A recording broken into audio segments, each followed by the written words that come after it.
45. Brown, 45. Hot, hot, hot, hot, hot, hot. You are listening to Any Given Sunday, Australia.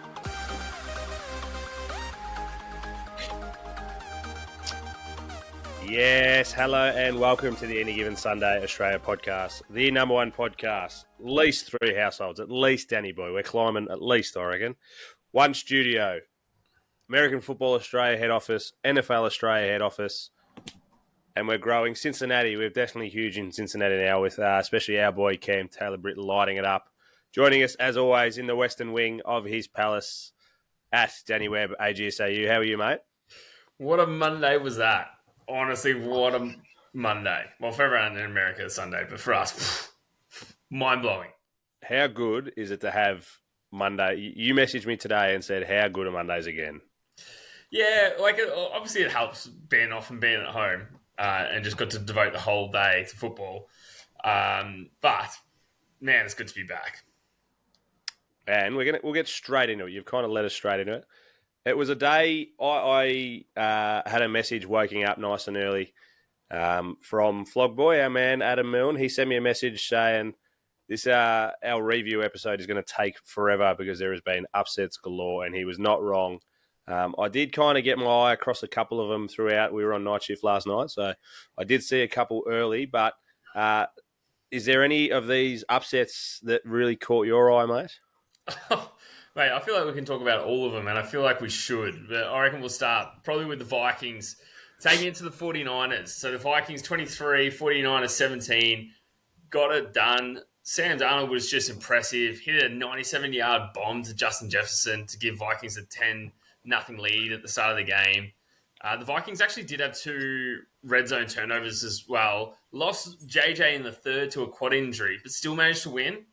Brock Purdy got sacked 6 times. And had a rare fumble off a pass. I was watching that game, and I was almost in disbelief for the majority of it, of the way that the Vikings just absolutely attacked the 49ers. Yeah, and Flogboy, he messaged me and said he found a stat that the 49ers haven't won in Minnesota since 1992. So that would have been handy to know beforehand, Flogboy, not after the game is over. But I don't think many people would have had this. I reckon the line was 6 or 7, so not many people had this in the books today. Huge victory for the Vikings, and they start out 2-0 this year. Yeah, which we'll touch on the 2-0 teams later. We will. Straight into the next game, and I was just as surprised with this one. The Saints getting the job done, 44 over the Cowboys 19. To see this and Alvin Kamara having an absolute day out, 3 rushing, 1 receiving touchdowns. And the Saints have put out 91 points in the first 2 games of the season. Obviously 44-47 against the Panthers last week. But is that the most impressive stat from today from you, mate? Well, the Saints also snapped a 16-game regular home winning streak of the Dallas. So during regular season, they've won 16 straight games at home. And Saints have just gone in there, not just beat them, but absolutely annihilated them. And I'm going to quote this as an anonymous Dallas fan, but you know who you are because you do listen. He said to me, he sent me a text message, I've seen some shit Cowboys games, but reckon this one might have topped the show. Full-blown shit show.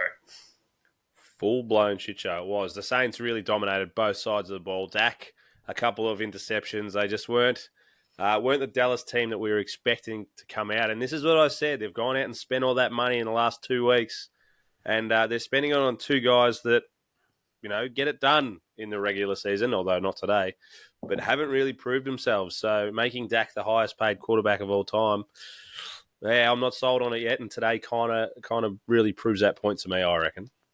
Yeah, we can only assume that the Cowboys are going to bounce back from this one because, man, they need to after spending that amount of money. I could talk about this next game for at least 25 minutes, but I sent a message to you saying, how good are my Packers? And all you replied was, lol. Can you give me any more than that? Actually, first I replied saying no spoilers because you texted me very early in the morning. And I didn't want the rest of the games ruined for me. I actually put this in as one of the upsets, only because, Jordan Love going down, and I thought it would probably upset you more than anything. It did. but feel free to touch on it more. Malik Willis, he come in, so it was his official first start, and having a better first start than Caleb Williams. He went 12 of 14 for 122 and a touchdown, but we relied on the running game. Josh Jacobs, 150-odd yards on the ground, 28 rushes. I was surprised that we were underdogs going into Lambeau. I know, like you said, Jordan Love going down, but we were always going to just rely on that running game. And, mate, great to come out with a 16-10 win, especially AR. I reckon he's going to be a quarterback of the future. So to get one early against him, defense was huge. So, yeah, I don't think we can talk about this too much, but because it wasn't an upset. The boys just went out there, got the job done. Hopefully Love's only a couple of weeks away and it will be, mate, climbing. Although we win and we're still on the bottom of the NFC North. So I don't know how that happened. The standings are all up the wazoo, that's for sure.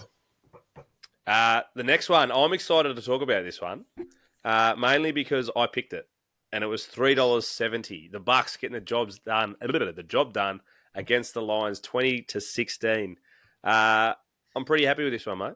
Yeah, so that was your Any Given Sunday pick. So, congrats to you. Check one in your score tally, and it's a big old goose egg on mine. Turns out you do know football. Sometimes. Baker did it well on the ground, in the air today. He's looking like a proper threat again. He's finally going out there and being that number one pick that everyone kind of thought that he was. There was also that costly confusion at the end, the half where Dan Campbell kind of sent on the kicking team, or the field goal team, and the offense wanted to stay on the field, and then they're getting penalised. So that kind of hurt him as well. And Goff only succeeded 1 out of 7 times going into the red zone, which just isn't enough. It isn't good enough. And I was really high on the Lions coming into this because, they had such a good end to the season. I think it was actually the Bucs and Lions in one of the playoffs. So Correct, it was there was only a couple of points in it too. Yeah, it was a little rematch, and the Bucs obviously came in there super hungry, and that's why it was a great AGS pick by you, because they came out and got the job done. But just back on the Lions, Aiden Hutchinson. Oh my God. Yeah. He is got to be one of the scariest persons to face up against. He absolutely dominated that Bucs O-line. He had 3 sacks again, and he's just you just watch him, you can see it in his eyes. He's coming for you. Yeah.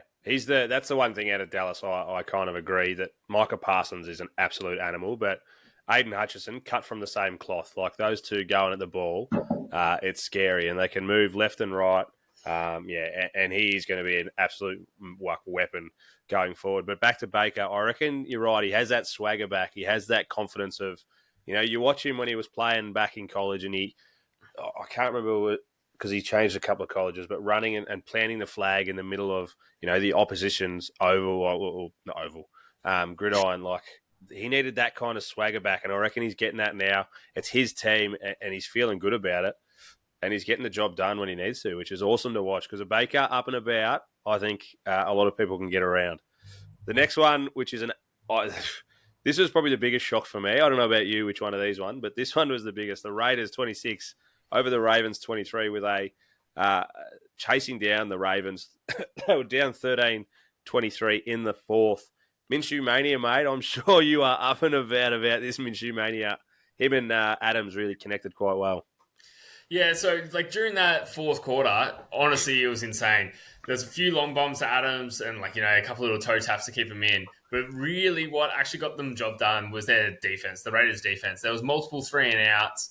And then there was a little sneaky play from Minshew to Adam where he did a little play action, faked off the handoff, and then just a little shovel pass to Adams to get a touchdown there. And then the very final play, the defense forced a fumble right at the very end because the Ravens were just doing everything they possibly could to try and get that ball in the end zone because they didn't have enough time to spike it and go for a field goal. But what a final quarter. I was watching it just as a short highlights, and then the game ended. I was like, what? I was like, how did the Raiders score 3 times in the final quarter? And then I had to actually go back and watch the whole final quarter, and it was worth watching. Yeah, and they've just kind of showed that I don't think last week the Ravens were contained. It was just they literally could have won it, except for the last toes. But I reckon they were contained enough today, especially the back half of the game. So I reckon the Raiders have kind of showed a way that you can play the Ravens, and they might, struggle if a couple of teams actually work that out as well. Last one. What? Just before we move on Before we get to that last one. just before we get to that, you say the Raiders might figure it out. They also have Max Crosby. Yeah. Another one cut from the same cloth. He's long arms, that bloke. Really long arms. But, yeah, it helps, doesn't it? Absolutely. You got me there. That was good. Cardinals, 41. Rams, 10. Again, quite surprising considering, last week's results. Kyler coming out and finally being Kyler again, and Marvin Harrison having that breakout game. Yeah, so Kyler Murray's that sort of quarterback that, if he gets it in his head, he could probably face up against anyone. And like I said in our preview episode, the Cardinals are my sneaky pick to make the playoffs. They were paying $4.50. The bookies got on board and they dropped the odds. The sneaky little devils that they are. Mm-hmm. But finally to see him connect to Marvin Harris Jr., he had 2 touchdowns in the first quarter. They were incredible as well, like diving catches. And then Murray just had exactly what I was saying, that elite scrambling, which resulted in such big gain. And he actually got asked about it in his final press game interview, being you scrambled and you actually made a really decent play. And he just responded saying, which one? He is on, he is switched on. They're that one step closer to making the playoffs, so I'm stoked. And anyone else who jumped on with me. But also another big thing to touch on is Cooper Kupp actually left the second quarter with that ankle injury and didn't return. So it's something to keep our eye out on for our preview episode later in the week. In a couple of days. Yeah, huge for I'm sure the Cardinals fans. Doesn't really matter. It does matter, obviously, to them. But however their season works out, today kind of gives you that glimpse of the future of where, this is where we're building to and where we could be. So, like I said, regardless of where the season ends up, you're obviously pretty high on them. But if they don't, you still look at today and go, we've got some building blocks and we can work towards that, I'm sure. From that, there's a couple of teams. We'll go to the negative side first. A couple of teams that have started 0-2. The Rams being one of those, Ravens and the Bengals. Are we worried about any of these guys? I am. Are you worried about any? We'll start from where you started. I think the Rams, we'll touch on them first. Yeah, that's a worry. To go in, yes, you're playing Arizona, but to go in and go down by 31 points, Stafford didn't really look himself. He looked much better when he was playing Detroit last week compared to what he was this week. They just felt like continuity wasn't there. Yes, you didn't have Puka Nacua, but you've still got weapons. Yeah, Cooper Kupp also left. But, there's still also options to get absolutely stopped. I think they scored 3 points in the first half and then converted a touchdown in the second, and that was it. That's just not enough. It's just not enough to get the job done, especially against the Cardinals team. Of those three, the Rams are the one I'm really worried about. Like you said, to go out and realistically, their 2 biggest weapons, Nacua and now Kupp gone. I am a little bit worried. They're a little bit leaner on the defensive side, and they have been the last couple of years where they've been able to lean onto. Of those 3 teams, the Bengals went out today. We'll talk about this game in a second, but they were competitive. They were back to the Bengals that we expected, and realistically probably could have won and should have won. Do we just put last week behind us and, it is what it is? Even though they are 0-2, they showed a lot more signs. The Ravens, again, probably should have been 1-1. They were bested today by a team that just outsmarted them, probably outcoached them. But, yeah, the Rams are definitely a team. And the Ravens are going to come back. They'll beat teams. They'll still get to that 8-10 win mark and make playoffs. Like the Chiefs of previous years, they don't have to lead the division to be dangerous in the playoffs. Where, the Rams. Plus, the Rams have got San Fran and Seattle in their division. So I reckon they might struggle. Yeah, so just on the Ravens as well, they lost a lot of their O-line coming into this season. So they'll still be trying to figure some stuff out. There's a few players that are playing together for the first time, and normally that O-line needs to be have quite strong continuity. And the longer that they've been together, normally the better they perform. And the Bengals as well, Burrows doesn't necessarily have all of his options out there, and then even when they are, they're mouthing off to the refs, so which we'll touch on later. We will. We will. Teams starting 2-0 and quite a few of them. Saints, Bucs, Chargers, Vikings, Steelers, possibly your birds tomorrow. Which one of these, what do we got, 5 on that list, are you most surprised about? Yeah, so they're just the surprising ones. There's actually a few more teams that are 2-0, like, the Chiefs, but we're just going to skip over them. Yeah, they don't These, honestly, the amount that I shit talked to them, going into this, and I probably shouldn't have, probably was the Saints. In our preview episode, I was like, the Saints are just the Saints. They're probably not going to make that much more of a leap than what they did last year. But after watching them go out and drop 91 points over 2 games, they're playing the Eagles next week, and I'm nervous. Yeah, so you should be. And 91, I've got it here. Arizona's actually second to them at 69. So, 3 converted touchdowns ahead of the next best team. So 91 points in 2 games is absolutely elite. Doesn't matter who you're playing. I actually reckon the Chargers, I'm a little bit surprised. I know how good they are with Herbert, but he hasn't been throwing the ball. He's had, I think, 300 yards over 2 games. It's been J.K. Dobbins in the backfield running and running for his life, really. He had another 150 yards. I don't know what his odds are, but he'd be cheeky offensive player of the year kind of stuff early days. But yeah, the Chargers are the kind of, and Vikings, but I reckon they're going to fall off. Where I reckon, like you've said, the Saints and the Chargers, Steelers as well, depending how they go with their QB room, could hold on. But those 2 definitely, I reckon, could be back end of the year kind of problems. Just on the Steelers today, I know they played against the Broncos, which, they're actually probably knocking on the door of that worst team in the league, except for the Panthers. But, the worst team apart from the Panthers, I should say, because the Panthers are, oh, man, they stink. The Steelers today actually looked relatively impressive. Like, Justin Fields is almost, to me, looking like he potentially will be fighting Russell Wilson for that number 1 spot. He's become calmer. He can still attack on his feet. He's hitting his long ball. And then he's actually taking his time and making correct decisions when he's in the gun.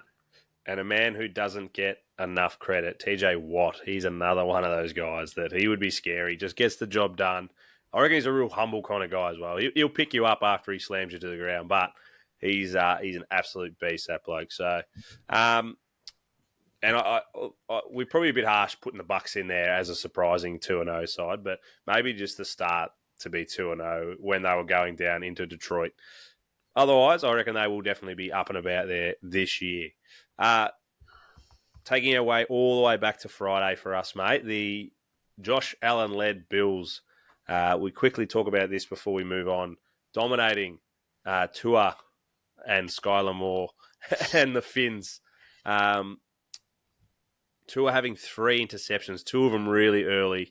It was a real disgusting game, I thought. Like, watching it halfway through the game, and I was just like the Finns are shit. I didn't know where do they go from here. Obviously, there's a few things we're going to have to talk about with Tua, but Josh Allen just doing Josh Allen things and not just on the ground, and he doesn't have that wide receiver call that he has of the last few years, but not Dawson Knox. Who's the big tight end? He's Dalton Knox. Dalton Kincaid has come out as a real shining knight. And the Bills, they're just getting the job done, and they're 2-0. Yeah, so the Bills just came out, and they've obviously just got the Dolphins' number, don't they? They dominated. Yeah, what's that, 12-2 now? Yeah, it was 11-12 going into it, so it's now 12-2. Tua wasn't playing well prior to his head injury, but obviously he had that super severe concussion. And then, Skylar Thompson, not Skylar Moore, Skylar Thompson. Sorry, Skylar Moore plays for the Chiefs. Checked in and looked absolutely terrible. It's absolutely terrible in that game. It was quite a hard game to watch. It was. That's what I was trying to like. It was shit. It was a shit game to watch, especially when we had a multi on.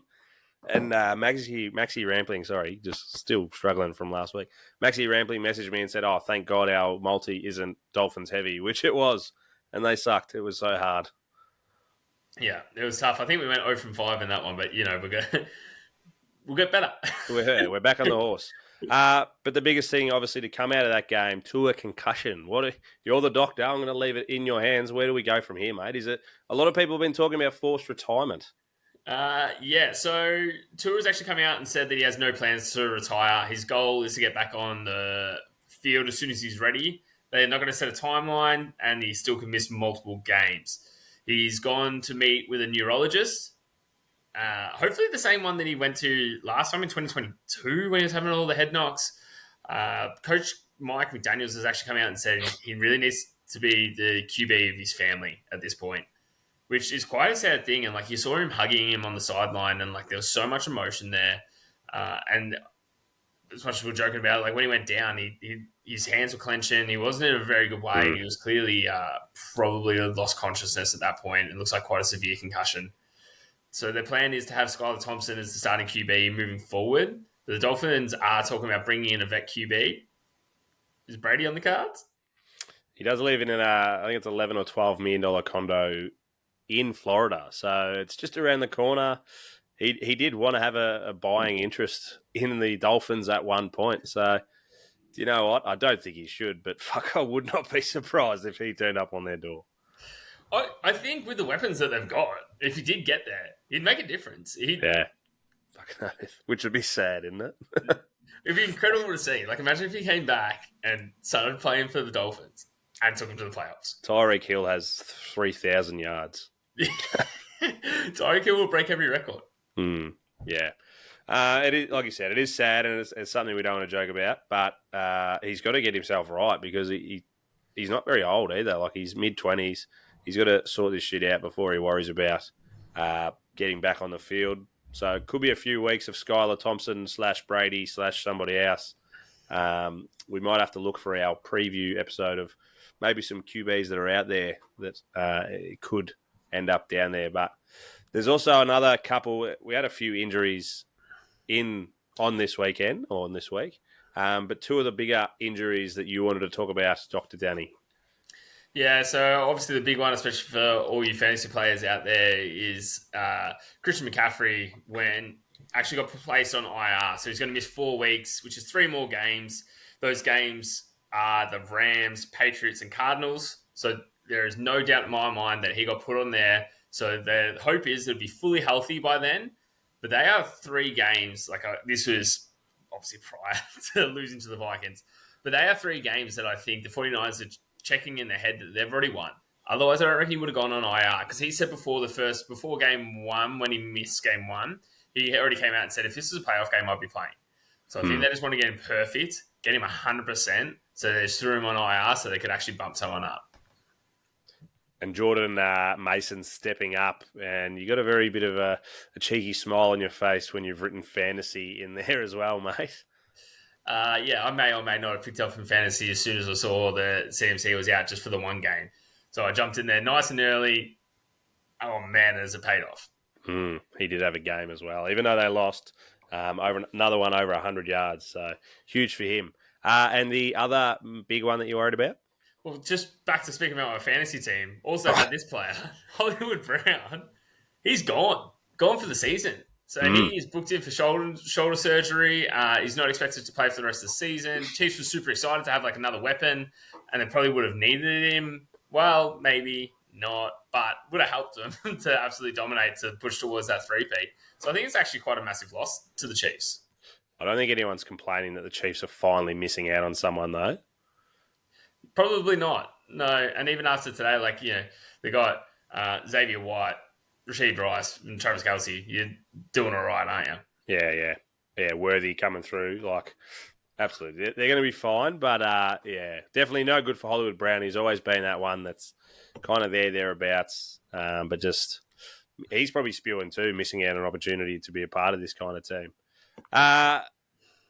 We're going to go deep dive into that one game.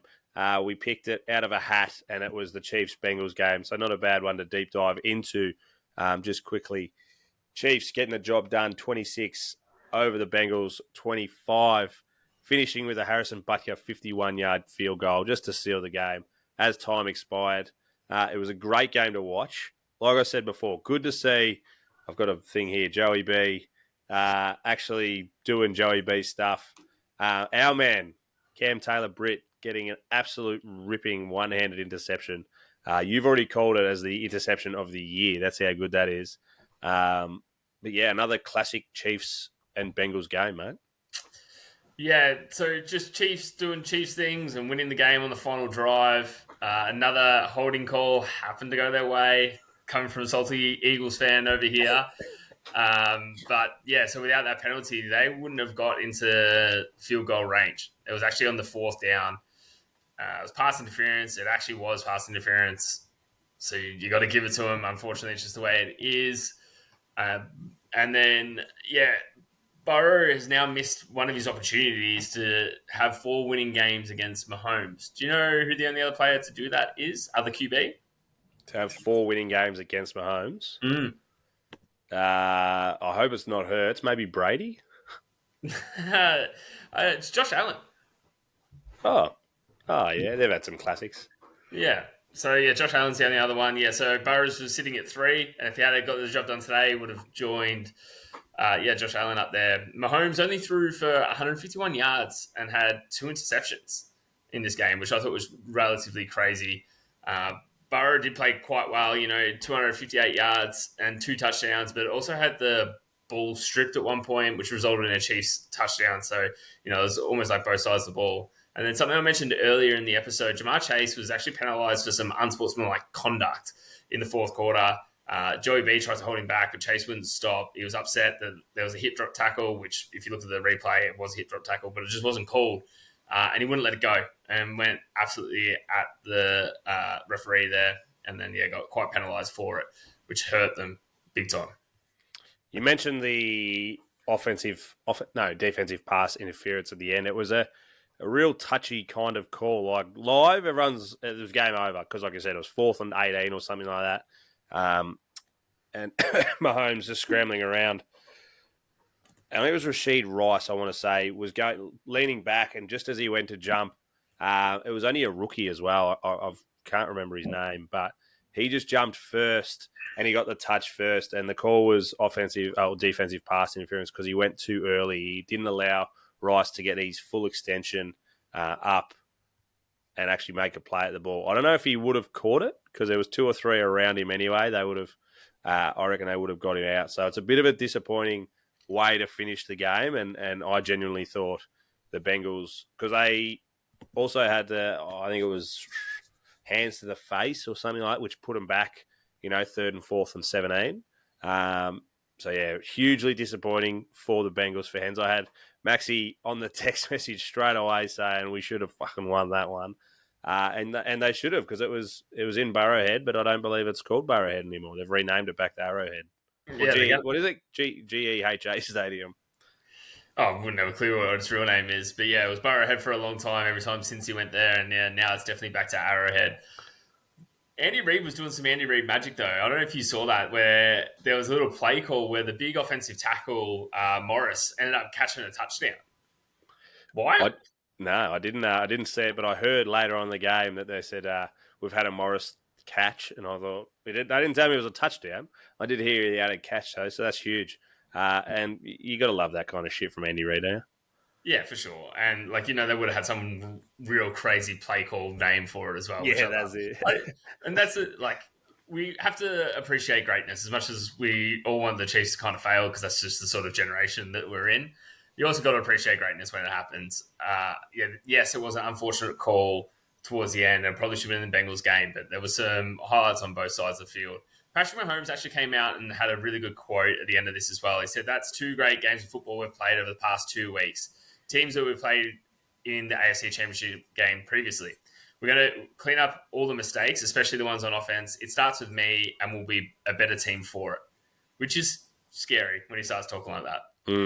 Yeah, and Travis Kelce, extremely quiet, really 2 games, so they have a lot of weapons that they can still lean on and get better, which, like I said, is scary. Yeah, also exciting. It's still good football to watch as much as we hate it. It was the game of the week, and that's why we're talking about it. It was a very, very lucky draw from the name from the hat, but there was only one name sitting in there. Yeah, well picked. I just want to give myself a little pat on the back before we talk about the next game, which is your game, your team. because we are going to put a multi in for that game. And, my little pat on the back for. So I want to ask you just quickly, do I go again? Do I keep building on my Any Given Sunday bet of the week? Oh, we'll talk about that in our preview episode. It is our preview. I just want to know. I just want the rules set out before we get there. No, or do you go now and try and match me? Yeah, I'll just try and match you. We'll just keep on taking so you're up. You're up. That's exciting. You get to pick an underdog next week. Tomorrow, or whenever people listen, it could be today, your Birds taking on another bird, the Dirty Birds up in Arizona. No. Who are you playing? Atlanta. Kirk Cousins and Atlanta Falcons. Exciting. Are you? What do you think's going to happen? I know what I think's going to happen. I don't know if you want to hear what I think's going to happen, but what do you think is going to happen? I'm just stoked that we're actually going to be back at home for a home game to actually play at Lincoln Field. At this stage, it's looking like AJ Brown's not going to play, which is obviously going to be a huge loss. So we'll be looking at probably more like Devontae Smith and Dallas Goedert to have a little bit more receptions. And looking at other options, Saquon Barkley's obviously going to have another massive game on the ground. Going up against the Falcons when they didn't necessarily have the best looking week one, where losing to the Steelers, but TJ Watt did tear them a new one. Yeah, and Kirk Cousins just didn't really look himself. There was even talk to have you rushed him back, from his injury? Was he really ready to go? Should you be looking at your new QB, Michael Penix Jr.? Yeah, Michael Penix Jr. To almost take his spot already, and Atlanta came out we've just paid him this much money. he is playing. Cool, Jets. He is playing the damn game. So they're going to be looking for a bounce back. So I'm expecting them to come out super hungry. They've got a lot of weapons. Bijan Robinson is the major one that pops to my mind at the moment. It's going to be a very tough fought game, I think. I do tend to agree with you. I know I said you don't want to listen, but you probably will, because I think you guys, like you said, coming back from Sao Paulo, the only thing that worries me is maybe that travel. It didn't affect the Packers, though, so we come out and got the job done. So hopefully it's the same on your end. We want to see a good game still, but that Kirk Cousins, Kyle Pitts, Drake London, those kind of guys, they need to get their continuity. It didn't look like they had that last week. Like I said, TJ Watt really was just game wrecked it for them. They had nothing.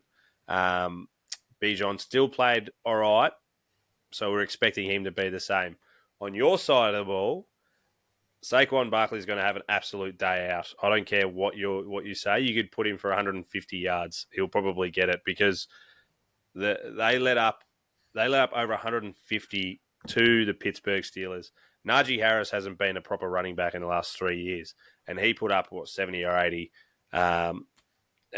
Fields also put up 30 or 40 against him, which makes me think Hurts will be able to use his legs as well. So those double-headed dogs, whatever we call them, double-headed dragons out of the backfield.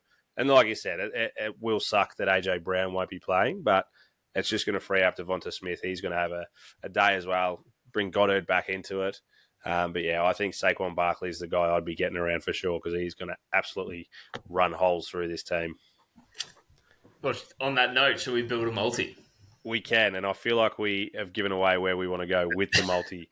It's your team, mate, so I'm going to let you talk about it and you build it. Yeah, so let's try and keep it safe, because we've had a few wins and a few losses. Let's try and keep it in the winning column for us, especially for all the fam out there.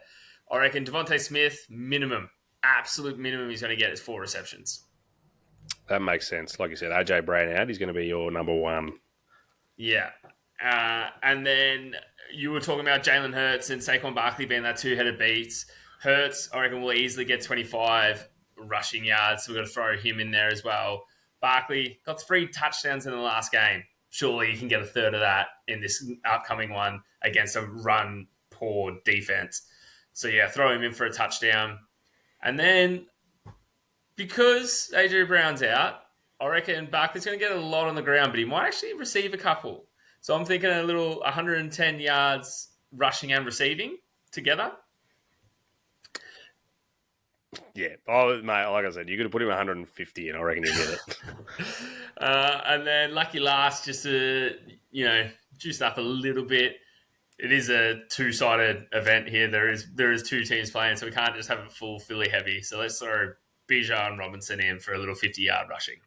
We did. We were successful last week, the Packers, with the rush. So I don't hate that leg as well. Josh Jacobs did get, close to 100 as well. So I like that one just in there just to chug it up. So we've got Devonta Smith, 4+, Bijan Robinson, 50 rushing yards, Hurts, 25 rushing yards, and Barkley, 110 combined plus rushing, receiving into a touchdown. What's that going to get us, mate?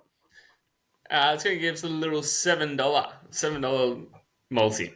5 legs, $7. Find us any given Sunday AU podcast on the Sportsbet feed.